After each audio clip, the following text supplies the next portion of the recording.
سامنے آئی ہے اس کے مطابق سابق وزیر اعظم عمران خان نے شاہی خاندان کی طرف سے دیے گئے 5 سے 6 ارب روپے کی مالیت کے لیڈیز جیولری سیٹ محض 1.5 کروڑ روپے کی رقم ادا کر کر اپنے پاس رکھے۔ 3 میں سے 2 زیورات کے سیٹ کے بارے میں یورپ اور دبئی کے اصل جیولر سے تعین کیا گیا۔ حکومت نے تو انکشاف ہوا کہ یہ اپنی نوعیت کے خاص زیورات ہیں، خصوصی طور پر مشرق وسطیٰ کے شاہی خاندانوں کے لیے بنائے گئے ہیں۔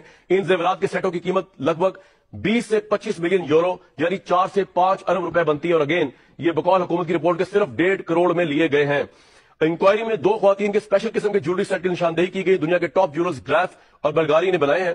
عمران خان نے بطور وزیر اعظم 7 سے 10 مئی 2021 کو سعودی عرب کا دورہ کیا، جہاں ان کو سعودی ولی عہد محمد بن سلمان نے بلغاری کا ایک ہار، بریسلٹ، کانوں کی بالیاں، ہیرے کی انگوٹھی تحفے میں دی۔ تصویریں کچھ دیر میں آپ کو دکھاؤں گا میں اس کی۔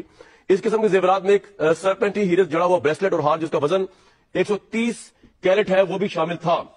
کیبنٹ ڈویژن نے کسٹمز کے پرنسپل آپریشنرز اور سیٹلائٹ ٹاؤن راولپنڈی کے ایک نامعلوم پرائیویٹ ڈیلر کے ذریعے اس کی قیمت محض 5.9 ملین لگائی، جس کی عمران خان نے آدھی قیمت ادا کی، جبکہ لندن اور پیرس کے جیولرز کے مطابق اس کی مالیت تقریباً 5 سے 6 ملین یورو یعنی 1.2 سے 1.5 ارب بنتی ہے۔